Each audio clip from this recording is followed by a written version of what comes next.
We live in an attention economy. And attention equals power. If I may ask one other question. Pardon me, ma'am. We have the liberal destroy Trump. Mainstream media is now in a free fall. What we have just heard from the president, if we were to air just the truthful parts, we probably could only air a sentence. And we still, as a country, have not fully been able to reckon with what that means.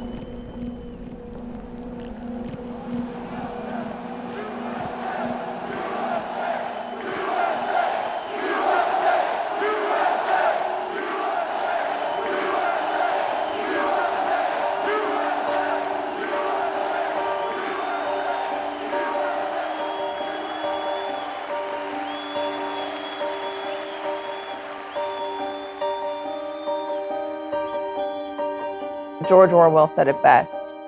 To see what is in front of your nose demands a constant struggle.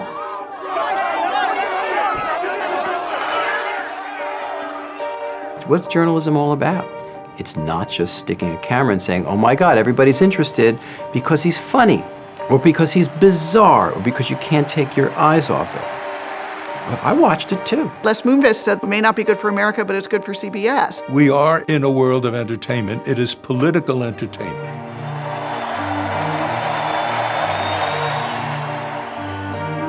The media during the campaign, everything they believed was wrong.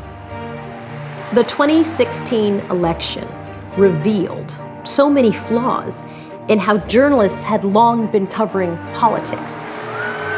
The ground was shifting under their feet, and they just didn't know what to do. We have to think really hard about how everybody behaved. And it needs to be a ruthless telling of a history if we're going to learn anything from it.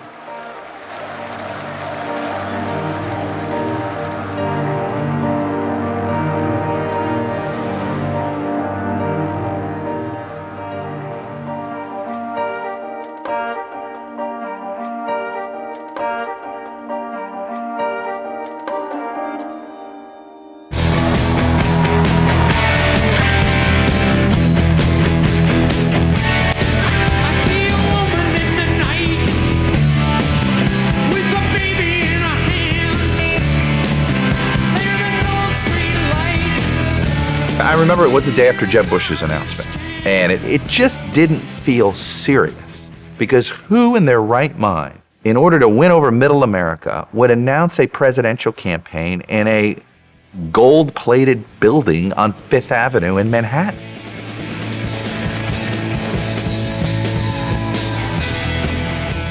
It was May of 2015, and I got a call from Sam Nunberg, who had worked for Trump, and he said, Trump is going to announce on June 16th, and we want you to break it. And I said, no.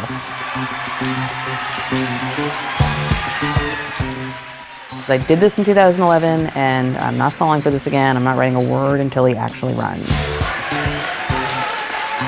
Sam said, will you please just have lunch with him? And so I did, and Trump, he loves to show things off. The White House is very special. So is Trump Tower. That's the view of New York City. That's the chair for The Apprentice. Here's Shaquille O'Neal's signed shoe. This is some serious foot. Here's a plaque from Governor Scott Walker. That's Tom Brady's Super Bowl helmet. This is Mike Tyson's belt. Vince McMahon from the World Wrestling Federation. There were some rap videos that he asked his assistants to call up on the computers and show me. Yo, I'm rolling in the riches, money by the digits. I got Donald Trump calling me a money wizard. It was part of why he believed that he would do well with black voters.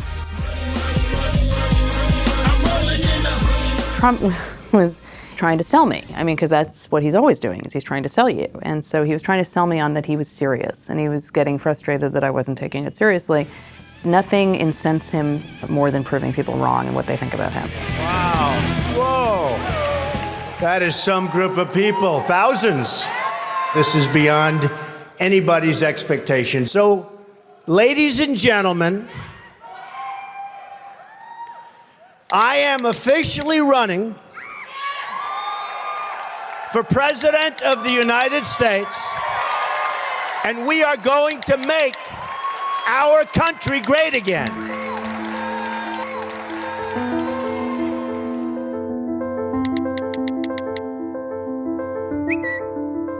Many people didn't take him seriously. I still remember some newspapers cover stories saying that he was a clown. The Huffington Post saying that they were going to cover it as entertainment.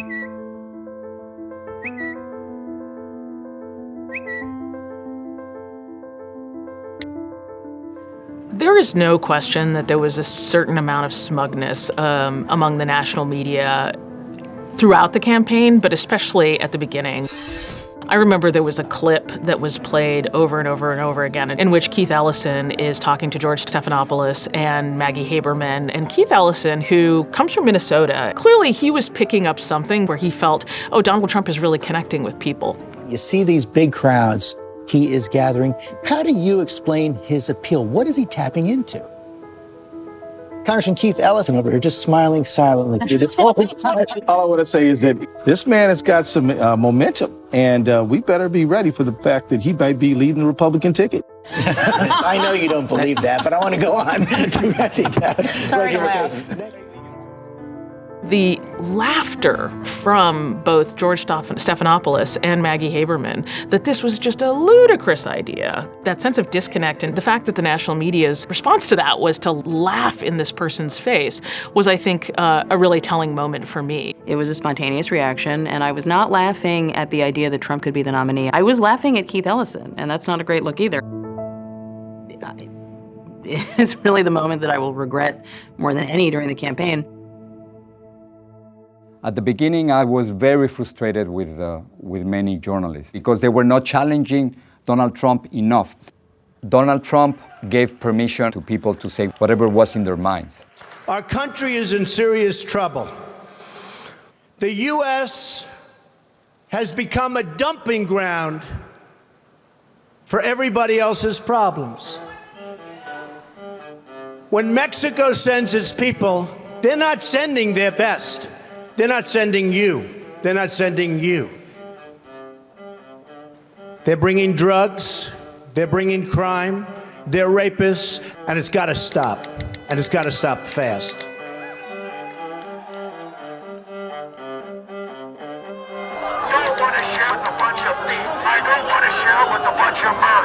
Mexican immigrants are criminals, drug traffickers, and rapists. I am a Mexican immigrant. He was talking about me. The vast majority of immigrants in this country are not criminals. And Donald Trump was giving a completely different idea simply because he knew that was the way to the White House. I will build a great, great wall on our southern border, and I will have Mexico pay for that wall. Mark my words. We challenged him immediately. Trump, Donald Trump.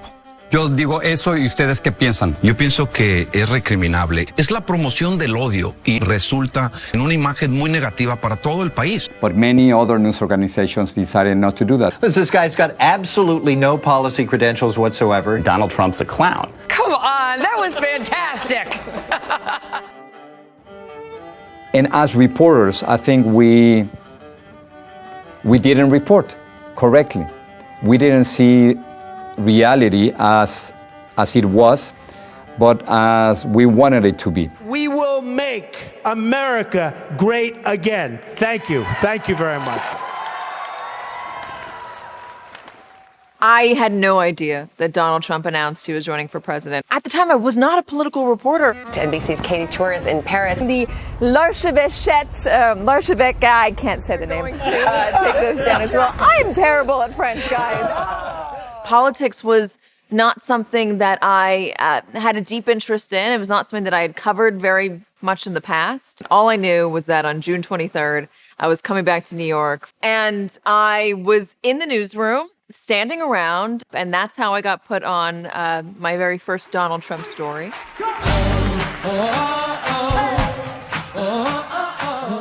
NBC and Univision both say they will not broadcast the Miss USA pageant. Donald Trump is hot on the campaign trail amid swirling controversy over his derogatory remarks about Mexican immigrants. Donald Trump was getting dropped by Macy's and Univision. Somebody said we should do this story, and my name came up. Katie, this sounds like a real problem. Yeah, it's definitely not a good one. And then I got a phone call from the president of NBC News saying, hey, we're going to put you on the Donald Trump campaign full time.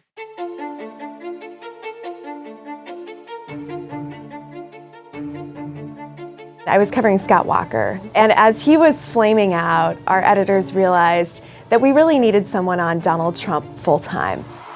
He's getting thousands and thousands of people at his events. Apprentice! Oh, good, good. Yes. When I started to realize that there was more to the Trump campaign, early on, I remember being at the Oklahoma State Fair, maybe a month or two into the campaign, and the place was packed. Unbelievable! There was a live bald eagle on stage, a guy from Duck Dynasty was there. Here's the deal. We're both successful businessmen. We both had pretty big shows on television. We both have wives that are 1,000 times better looking than us. I mean, it was this really entertaining, fun atmosphere. People came, they wanted to see the spectacle, they wanted to see what this was all about, because he was and is a celebrity. He's being greeted as if he's like a Beatle in the 1960s.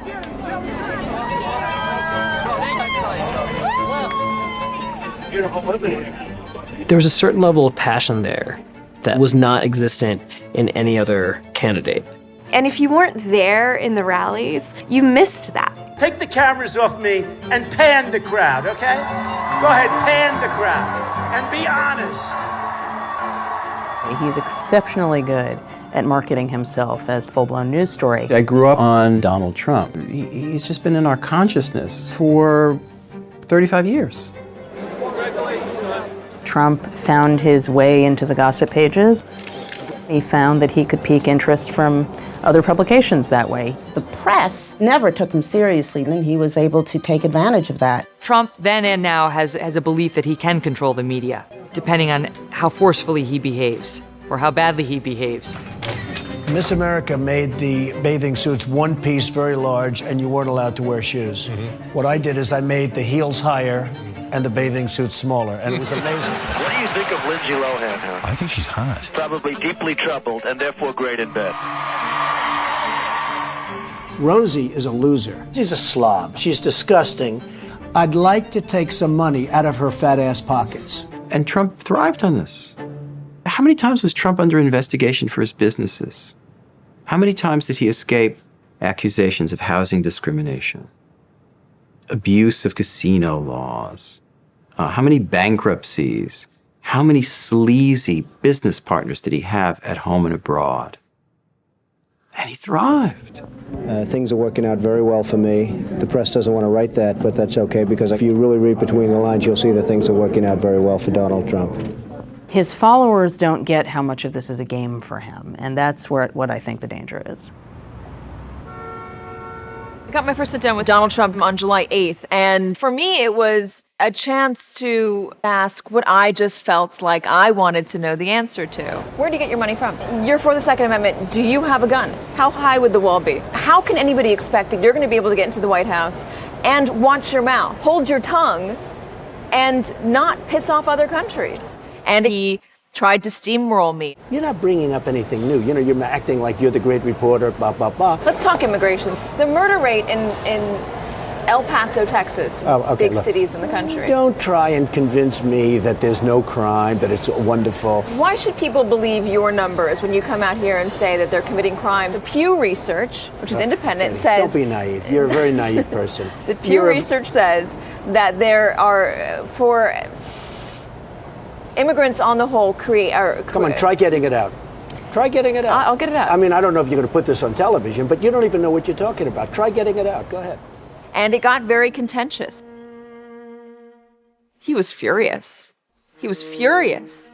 And that began a roller coaster of a relationship.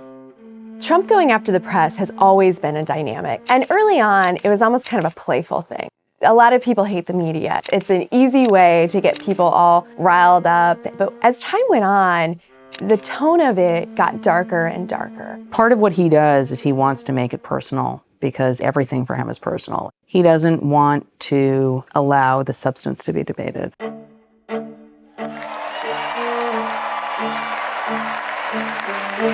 Trump and I had always gotten along prior to that August debate, the very first presidential debate of the 2016 election season. You know, he certainly had a relationship with Fox News and with my then boss, Roger Ailes, that made him feel some sort of kinship, I gather, with my then place of employment. Breaking tonight, new fallout from a controversial article about GOP frontrunner Donald Trump. Prior to the debate, Trump became very focused on me, as a result of a segment we had done on the Kelly File involving his divorce from Ivana Trump, in which she accused Donald Trump of raping her. The story broke at the Daily Beast website a little before 9 p.m. last night. Needless to say, Trump did not appreciate the revival of that divorce allegation, which Ivana had since rejected as not the truth. Tim, thank you for being here. Why did you think this was relevant? Well, I think it's relevant because Donald Trump introduced his presidential campaign by making these accusations against Mexican immigrants, saying that many of the people who crossed the border were rapists. It is a statement of fact that some of the people who cross the southern border are rapists and murderers. So why does that suddenly make relevant any allegation that's been made against a presidential candidate? That story was everywhere. We were the only ones doing the story with some fair and balanced coverage, where the guy got challenged as to whether this was really appropriate or not. Now, not taking a position on whether the report was fair or not, Tim, you spoke with a representative for the Trump Organization, a guy named Michael Cohen, an attorney for Mr. Trump, and he directly threatened you. He said, quote, "I will make sure that you and I meet one day, and I will come after your Daily Beast and everyone else that you possibly know. So I'm warning you, tread very effing lightly, because what I'm going to do to you is going to be effing disgusting. You understand me? I'm going to mess your life up for as long as you're on this effing planet." Your reaction to that kind of language and threat from a man directly representing a presidential contender? Donald Trump was not happy with this segment and then demanded that I call him prior to that presidential debate.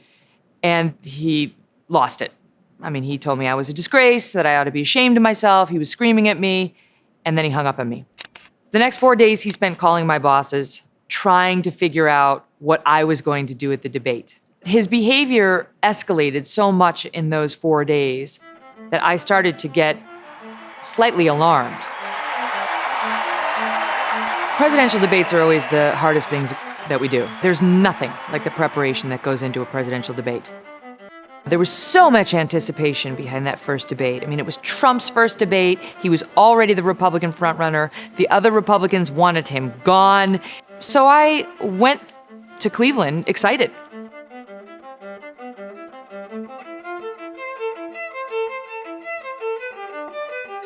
In the center of the stage tonight, businessman Donald Trump.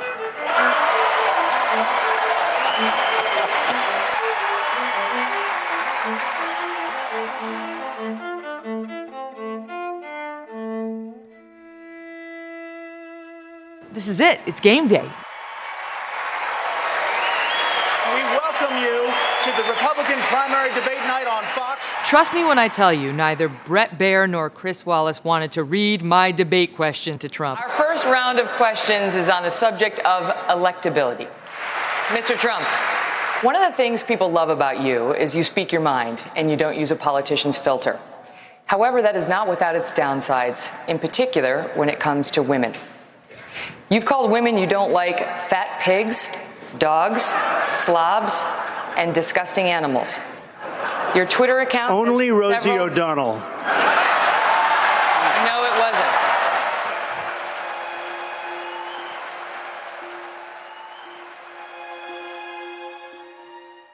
I think the big problem this country has is being politically correct. What I say is what I say. And honestly, Megyn, if you don't like it, I'm sorry. Well, my first hint that something was wrong, that something really unusual was happening, was when I anchored my show right after the debate, live from the stadium. This is the Kelly File, everyone, live from Cleveland on what has been truly an electric and historic night. During the middle of the broadcast, Trump walked by with a huge entourage, and he pointed at me and said, "Megyn Kelly is not nice. She's no good." And then all the cameras turned to me, and it was click, click, click, click, click. And I went home, and then, all hell broke loose. Hello, Don. Mr. Trump, how do you think it went? So I actually saw Don Lemon live. Well, I think it went very well from my standpoint. Trump had offered to give a phoner to CNN, a half-an-hour phoner, commercial-free. They gave it to him. By the way, we killed them in the ratings that night. And I couldn't believe it. He was very angry. Certainly, I don't have a lot of respect for Megyn Kelly. She's a lightweight. And, she came out there reading her little script. When you meet her, you realize she's not very tough and she's not very sharp. She's Zippo. There was blood coming out of her eyes, blood coming out of her wherever. In my opinion, she was off base. I mean, I will never forget seeing my phone just light up with the reaction to that comment, and honestly realizing that things had changed, that truly my own life would never be the same again.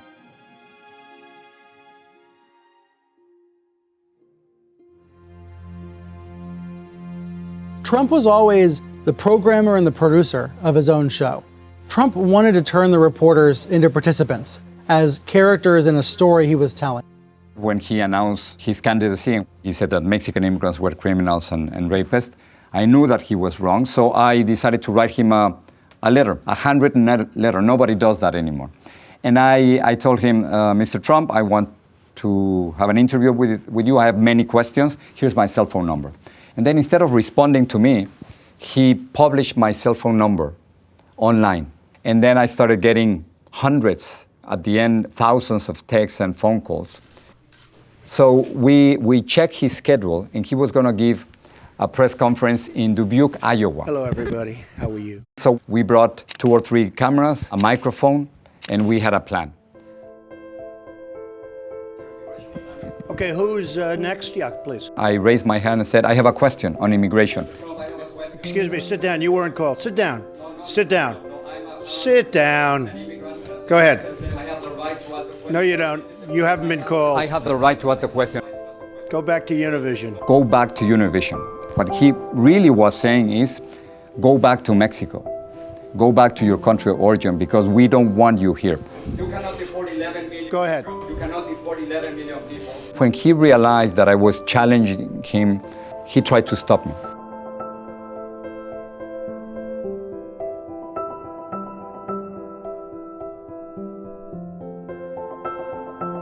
Don't touch me, sir. Don't touch me.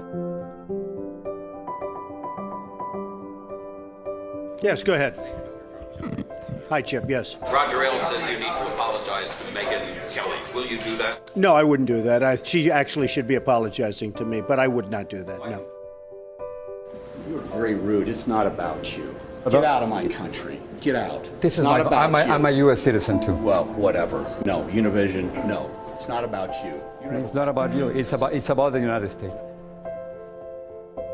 I've been living in this country for 34 years, and I have never experienced anything like that. 2 reporters protested and made sure that I was able to go back, but the offensive remarks that I received, me and my family, are something that I really never expected. I thought that I was part of this country. I thought that this country had embraced me. I thought this country was going to protect me. Some of the things that I've heard and things that I still get on social media are incredible, completely un-American, I think.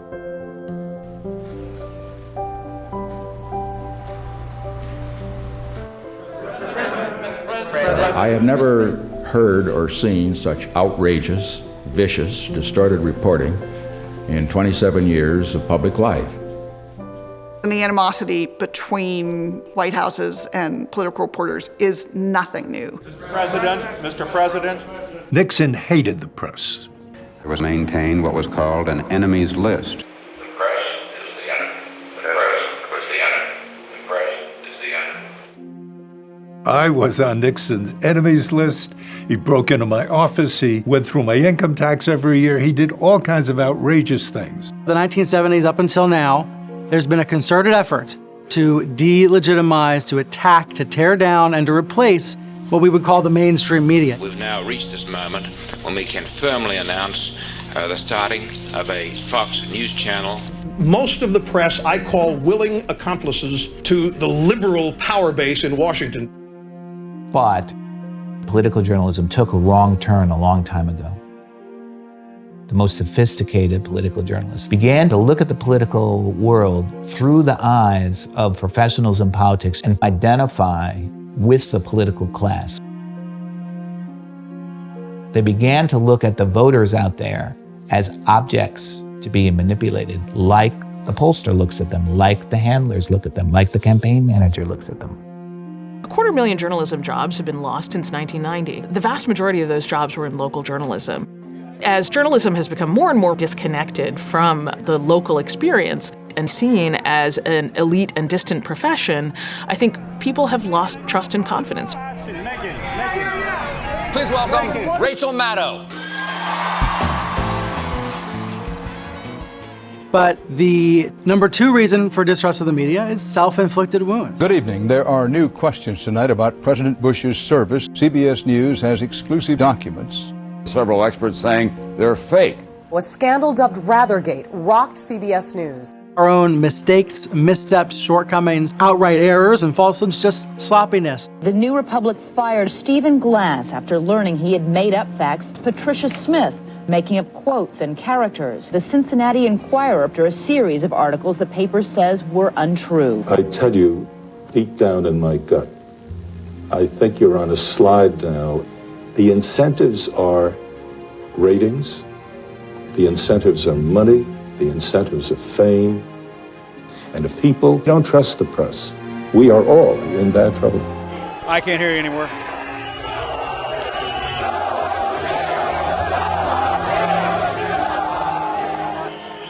There's just mass confusion. There's paranoia. Who's actually trying to inform me about what's going on? The decline of trust in the press isn't the product of the last 4 years, it's the product of the last 40.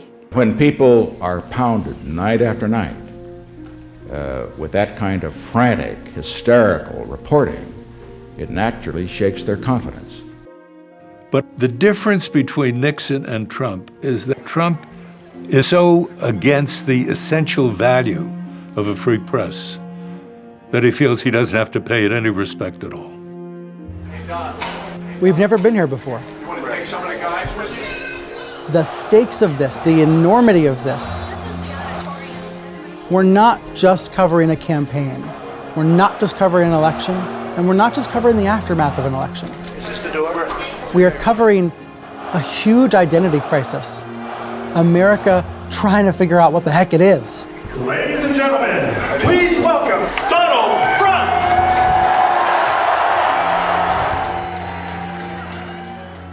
Donald Trump was tapping into something, and that phenomenon was something to behold. He was mesmerizing, and the Trump ratings bump was real, and it was a big deal. Reporters and anchors found him very entertaining, and entertaining also meant higher ratings, and entertaining also meant more money. He got the car crash coverage. You're like, where do you see what he's going to say next? Mr. Trump, welcome back to Meet the Press, sir. John McCain, he's not a war hero. He's a war hero. He's a war hero. 5.5 years. He's a war hero because he was captured. I like people that weren't captured, okay? I hate to tell you. First of all, Rand Paul shouldn't even be on this stage. I never attacked him on his look, and believe me, there's plenty of subject matter right there. That I can tell you. They asked Ted Cruz, serious question, well, what do you think of waterboarding? Is it okay? And honestly, I thought he'd say absolutely, and he did. She just said a terrible thing. You know what she said? Shout it out, because I don't want to... Okay, you're not allowed to say, and I never expect to hear that from you again. She said, I never expect to hear that from you again. She said he's a pussy. That's terrible. Terrible. He was on television all the time.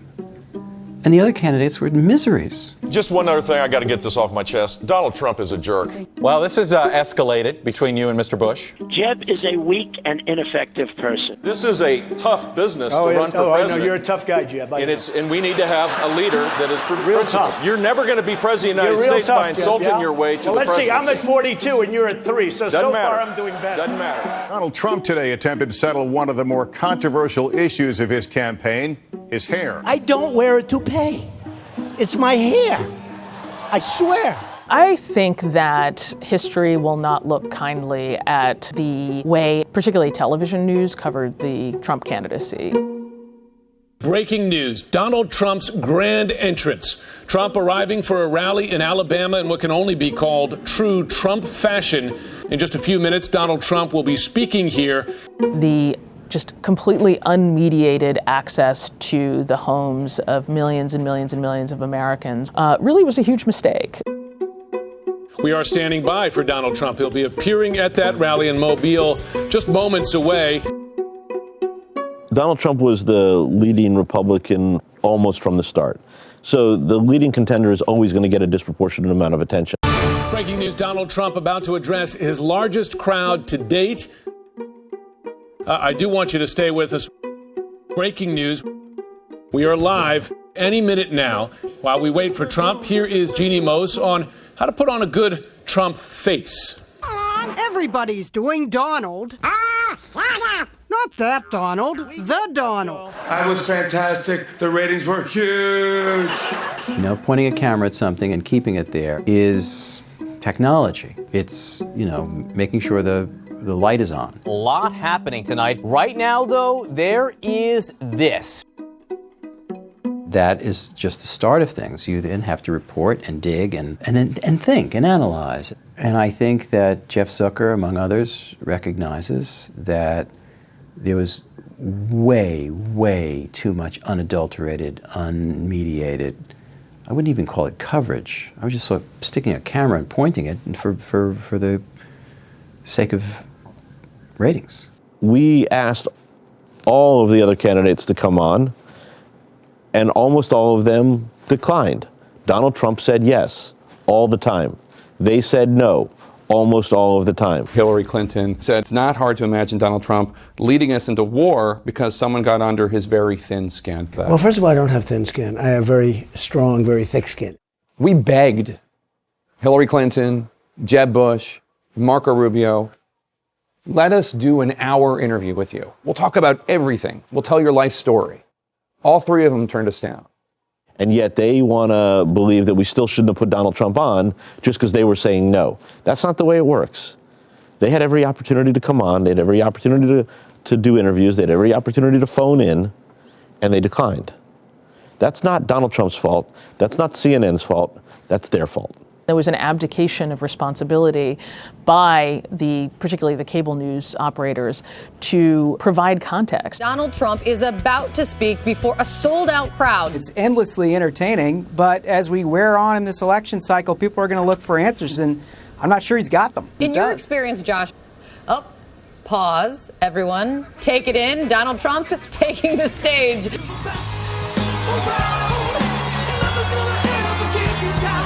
I love the people of Mexico. I love the Hispanics. Kanye West, I love him. This notion that spectacle alone is acceptable political coverage is just bananas to me. You can't be on 24/7 and, you know, have everything be perfect and have everybody like everything you do. But if you take a step back and you look at our campaign coverage through the year, I don't think anybody could hold a candle to our coverage, including our good friends in the print media who like to throw darts because that's what they do.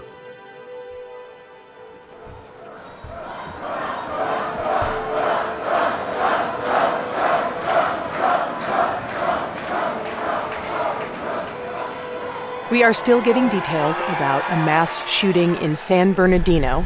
We are in pursuit of the suspect. We've got shots fired out the back window.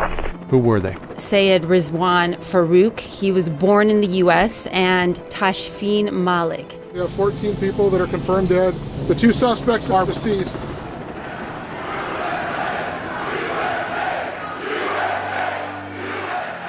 A few days ago in California, we didn't have guns. The bad guys had the guns. Paris was like target practice.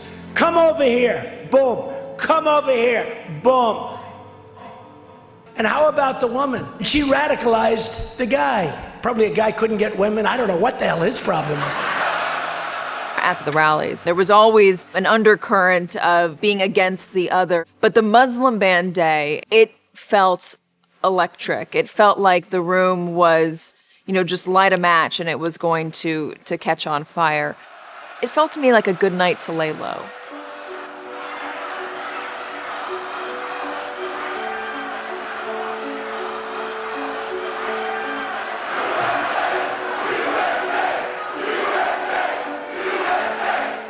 Why don't you get her out?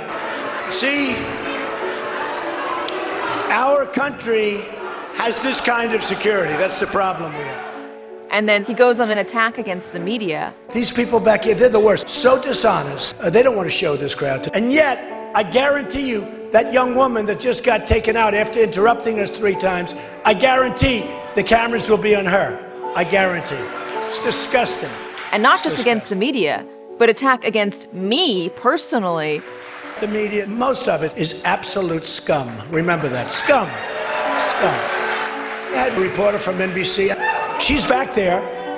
Little Katie. She's back there. Little Katie, she's back there. And the entire room turned at me and pointed and booed. No. What a lie. Katie Turr.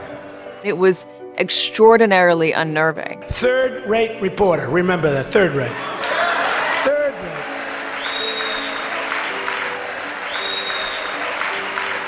And then Donald Trump announces that he is going to ban all Muslims from coming into the country. So listen, Donald J. Trump is calling for a total and complete shutdown of Muslims entering the United States until our country's representatives can figure out what the hell is going on.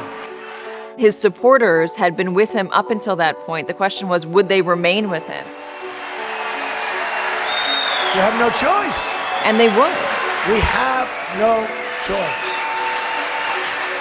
And then standing up a few minutes later to do a live shot with Chris Matthews and, having my back to the crowd, which is unnerving.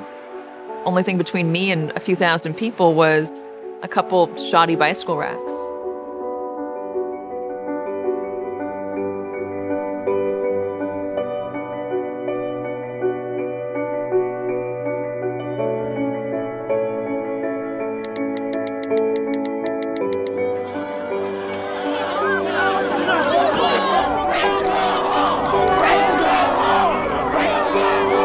Is that a protester?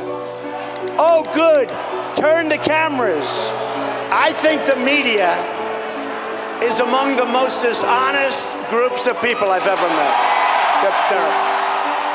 When Donald Trump turned on the press, it started to change at the rallies. Security became a much bigger issue for our reporters than ever before. In Chicago, the Donald Trump campaign called off a rally out of what they called safety concern. A reporter says Trump's campaign manager grabbed her, nearly threw her to the ground. I cannot even describe to you what it is like to be on the press riser when he says, everybody turn around and look at those horrible people back there, those dishonest people back there. And then to have all of these people turn around and start to jeer you.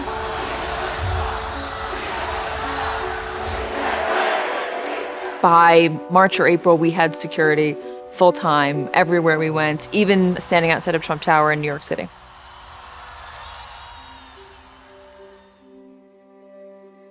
By that point in the campaign, Trump had been coming after me for 9 months. Michael Cohen, Trump's lawyer, had tweeted out, among other things, "We can gut her." There would be a crescendo in my life of threats and vitriol and difficulty every time Trump sent out a tweet. It had become very clear to me that he was not going to stop.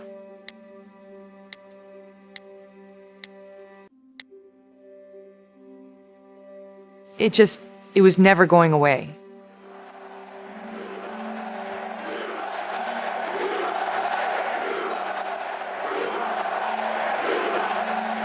So I decided to try to make it stop myself. And I went to Trump Tower. You met with Megyn Kelly today. How did that go? For me, it felt like a hostage asking her captor to let her go. he and I got to a place where we could coexist in a reasonable fashion. And I asked him for an interview for this special I was doing. We need the interviews.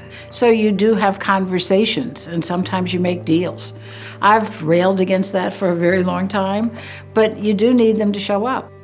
There is a value in being the person who's engaging with Trump. Having people, email you and tweet at you that you're a whore is terrible.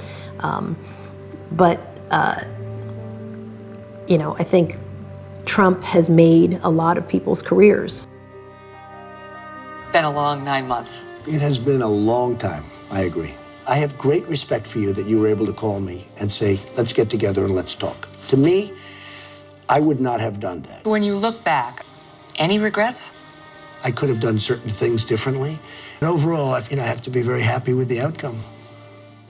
I have had conversations with the president privately to say, stop singling out people, because when you single out individuals, they get threats.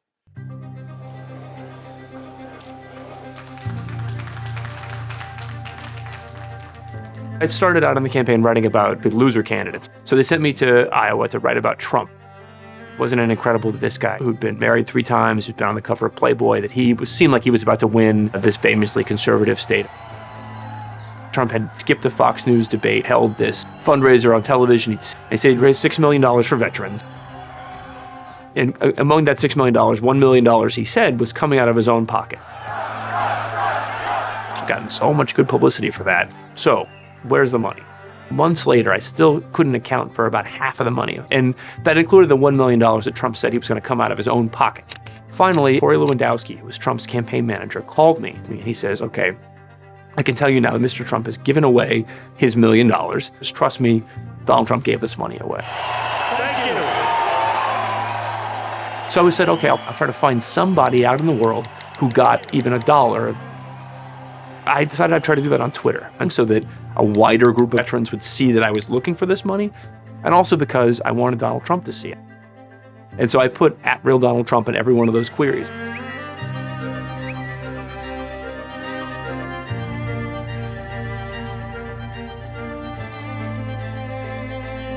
Trump was watching, and that night he actually gave the money away. Trump called me to tell me that, and I said, well, did you just give this money away now because I was looking for it? That's when he called me a nasty guy, said I should be ashamed of myself.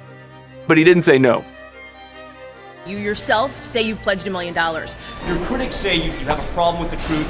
Is this a prime example? No, I raised almost $6 million. Some of it didn't come through, but it was very unfair that the press treated us so badly. And then we have to read probably libelous stories. The people know the stories are false. You keep calling us the dishonest press, the disgusting press. It seems as though you're resistant to scrutiny, the kind of scrutiny that comes with running for president of the United States. Trump had spent years living in the world where the media was publicity. The entertainment media reported in ways that he found generally pleasing. I mean, even when they reported on his affairs, it sort of made him seem like this real playboy. Entertainment Tonight's like, I come back 6 months later and figure out whether you actually gave the money to charity. This is a new relationship Trump is having with the media right then at this moment. He's realizing that this is not just publicity. And he felt like he was turned on, even though it was just the same scrutiny that every other candidate gets when they're on the precipice of being the Republican nominee or any party's nominee. Is a question an attack? Is a question an attack? I think the political press is among the most dishonest people that I've ever met. I'm going to continue to attack the press. Thank you very much. When the media started demanding answers and looking into his background, and I think that changed the tenor for him. I believe, actually, they are more crooked than crooked Hillary. I really do. She's been probably hacked. Russia, if you're listening, I hope you're able to find the 30,000 emails that are missing. Does that not give you pause? No, gives me no pause. If they have them, they have them. We might as well find. Hey, here's what gives me pause. Be quiet. I know you want to, save her.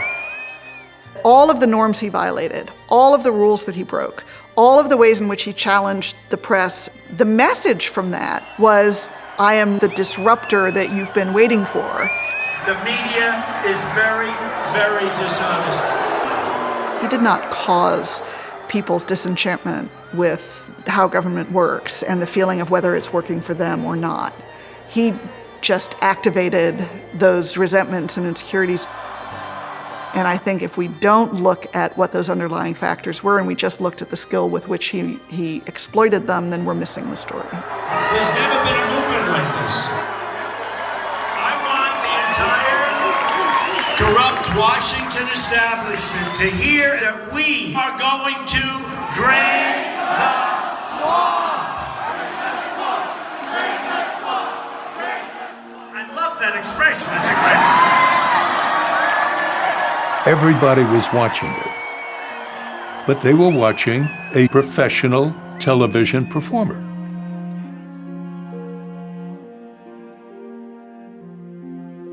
Today, television appears to be an instrument of entertainment. But when a CBS reporter named Edwin R. Murrow hired me in 1957, it was also considered to be an instrument for education. Murrow was worried about a person who emerged in 1950 from the Midwest, who suddenly decided that he didn't have to worry about the constraints of democracy. The only thing he had to do was to sell his point of view. Senator Joseph McCarthy was the year's most controversial figure in American politics. Senator McCarthy spoke of one party's treason. He has accused civilian and military leaders of the past administration of a great conspiracy to turn over the country to communism. So Murrow did a broadcast about Joe McCarthy. And that had a powerful impact. McCarthy was frightening people and creating a Red Scare. And he had somebody with him, a New York lawyer named Roy Cohen, who was very smart and thoroughly unprincipled. And what he said to McCarthy is pretty much the same thing that he said to another client a couple of decades later named Donald Trump. And that was that if somebody attacks you, never yield. Attack him right back. Double down, never acknowledge that you made a mistake. You attack. You continue to attack.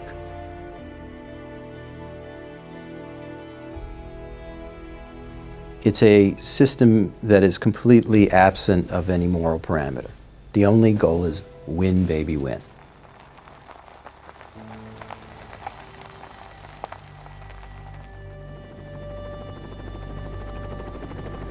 One new poll out today shows Donald Trump leading the Republican presidential field about 10 points.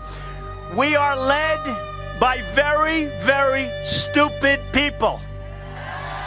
Very, very stupid people. Right now, Donald Trump is winning about a third of the self-identified evangelical vote. The Trump train is almost impossible to stop at this point. This is so astounding what's happened. This is what we are going to see now on from this campaign, going from somebody who has a very presidential tone to somebody who is unpredictable. That pretty much encapsulates the argument. To Chuck Todd in Washington, Chuck, just start talking.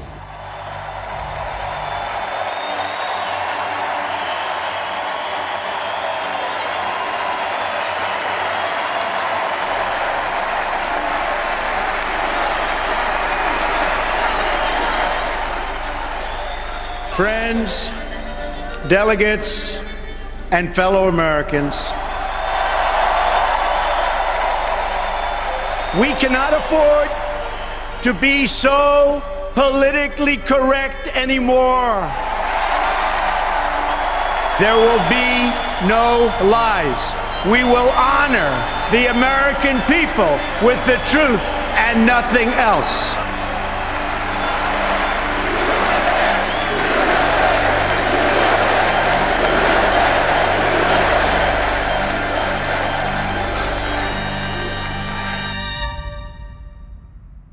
Trump created his own reality in this campaign, and he bent other people's reality towards his. That's his genius. Welcome to the Kelly File, everyone. I'm Megyn Kelly. Hard to believe, but we are roughly 100 days now from Election Day. Start your engines. The real race begins. Look at that. Look at that. Clinton and Trump tied. Her policies have produced only death, destruction.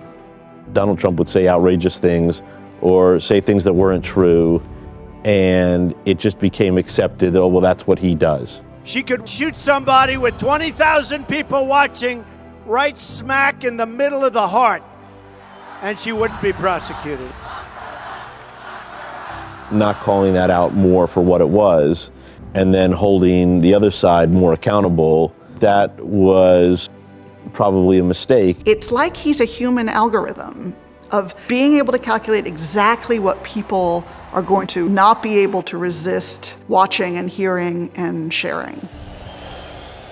The cable news networks today have learned one lesson. You have to entertain us. It's very easy to gin up a conflict by having people over here on one side and the people over here on another side. It creates great fodder for great drama, which we would all call great TV. And people like great TV. And if you're impacting ratings, you're also impacting ad dollars. And so it was a very worthwhile business proposition. It really was a win-win-win for everybody. I mean, except for Americans.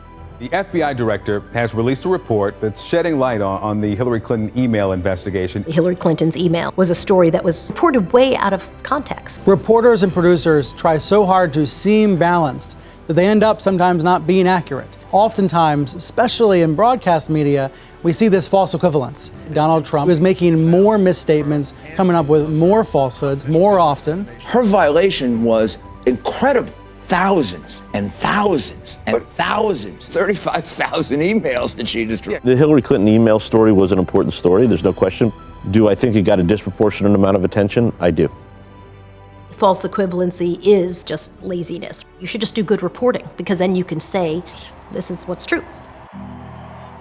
If you add up the legitimately concerning aspects of Hillary Clinton, and there are many, and you put them next to Donald Trump's, the difference is just preposterously outsized.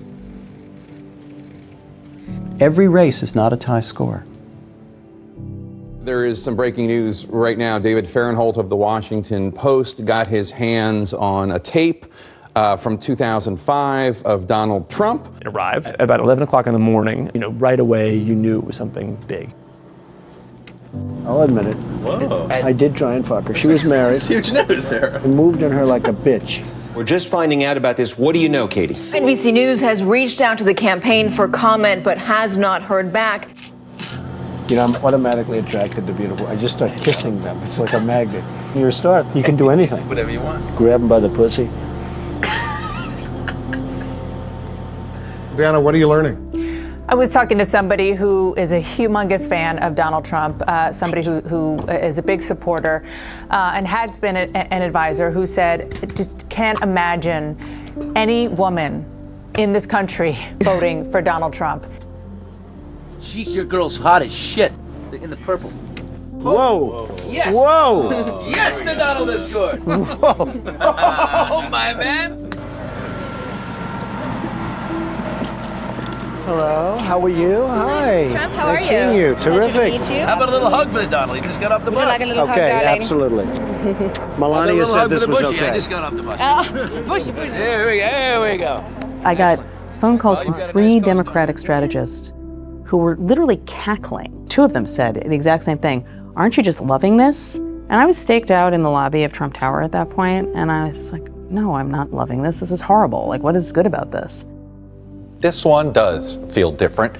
There have been so many times we've said Trump can't survive this or can't survive that, but the 2005 hot mic recording may well prove to be the type of October surprise that even Donald Trump can't survive. Yeah, you get in the middle. There we go. Good. That's better. This is much better. That's better. Now, if you had to choose, honestly, between one of us, me or the Donald. I don't know. That's tough competition. A lot of us overreacted to the tape out of shock and out of an assumption that we knew what would happen next.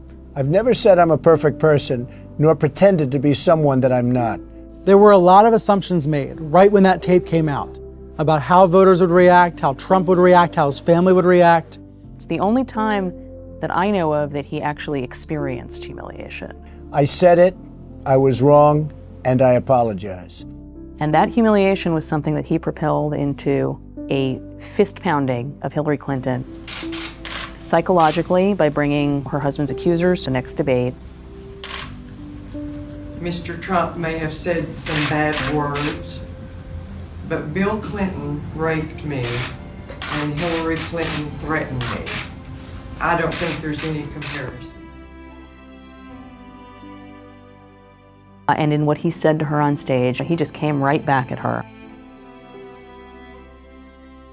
We received a lot of questions online, Mr. Trump.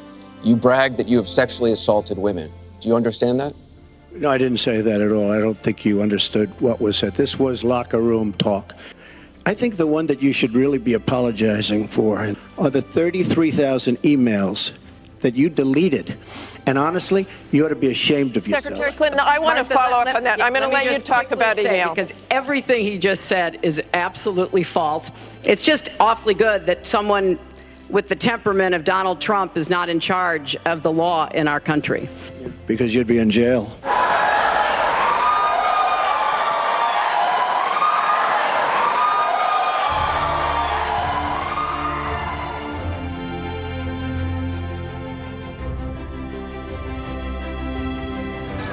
I think before the morning is out, Hubert Humphrey will be the next president of the United States. We need internal unity, national unity. Change has come to America. There's no question that every single national political reporter thought on election night that Hillary Clinton was going to win. I think the biggest mistake I personally made was relying too much on what experts said in terms of polling. I mean, all that was wrong. All of it was wrong. Why is the press predicting outcomes in the first place? That is the original sin of political reporting. I am sick and tired of the negative, dark, divisive, dangerous vision. Media didn't really have a sense of how big a deal Trump was in places like Ohio, West Virginia, Iowa. I think that was a failure of political journalism and a really huge one. It's insane that the person who's in the leadership position of the New York Times admits they didn't get out of New York enough. And I think what's made this so hard for political reporters is that we can't see messages that are being very deliberately targeted to very specific demographics. Protect your right to security. So it makes it really hard to know what is it that people are hearing and seeing. Today's election day. Big day today. Exercise your right. Let's make America great again, guys. Are you fired up? Ready to go? God bless the United States of America.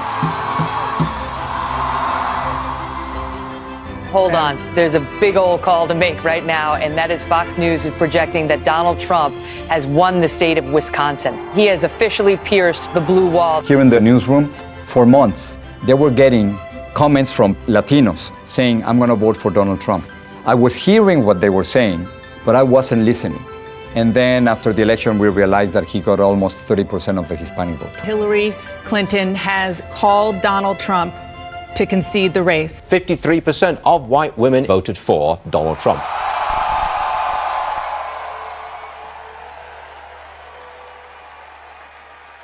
If you've always covered politics like a horse race, it's very hard to stand outside and say, wait a minute, are we jumping to a conclusion here that really hasn't been proven out?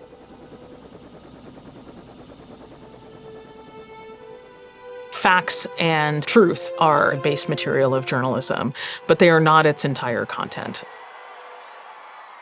I worry about a world in which we dismiss people's perceptions and feelings about their own lives. If you perceive yourself as having lost status or lost power or lost opportunity, your perception and your feeling about that perception is a powerful fact. And that fact was just absent in our coverage. We made a lot of mistakes. We did.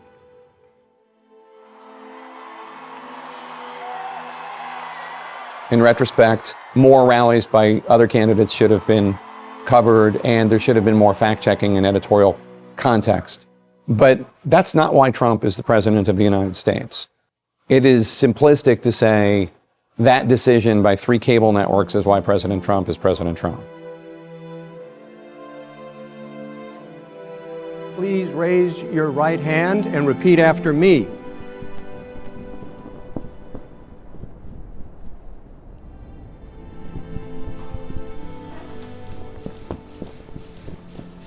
Thank you very much. I'm making this presentation directly to the American people because many of our nation's reporters will not tell you the truth. It's all fake news. It's all fake news. It is fake. The news is fake. Fake news. Fake news. Fake news. Fake news media. You know, when Trump began to use that expression, I thought it was so childish, it couldn't possibly work. He now believes that the use of the term fake news was the smartest thing he did in a PR sense since he began to run for president in 2015. It is fake.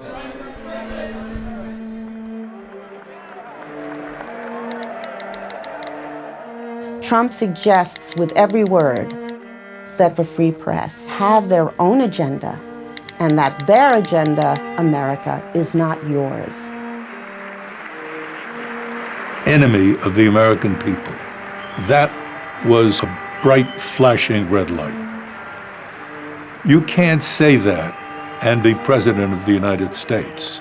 You could be president of Russia, of China, of Egypt. You could be president of a lot of places, but not of the United States.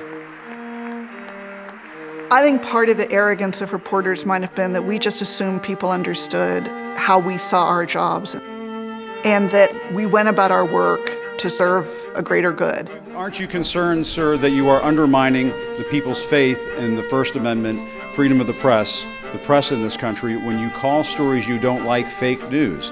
To think that that was widely believed, understood, embraced, it was naive. As long as I have been in this business, I try to explain I'm just a guy who's telling you what he thinks is a fair presentation of reality. For many, many years, most people believed me. Then, with the emergence of Fox and MSNBC, and with the corporatization of the media, people who were interested in making as much money as they possibly could, not in public policy. Everything became politicized, and people, they didn't believe me anymore. Now, maybe I had something to do with that. I don't know. But the public doesn't believe you people anymore. I don't think our political press knows how to cope. When mainstream journalists get to work in the morning, 1/3 of their potential public is gone before they log on. What happens when that becomes 40%? What happens when it becomes 50%? That's a crisis. And at a certain point, what's going to happen is that you're going to do your job successfully by investigating and exposing, and it won't matter. You are a traitor! What worries me is how distorted each side's view is of the other. Let's go home! Let's go home! I'm intubating somebody 53. And how much that distortion corresponds with how much media people consume. Do these masks really slow the spread of COVID? Stop me? I know. Do you want to stop me? We can have a fight over what would constitute progress on education or on the environment or on healthcare. Democratic case! All of you! But only if we have something like a shared foundation of facts. And we don't even have that now.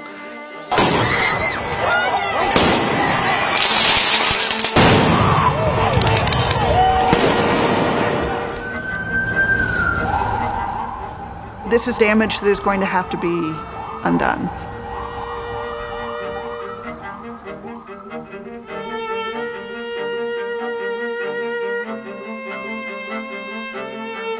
I mean, it's story after story after story is bad. I won.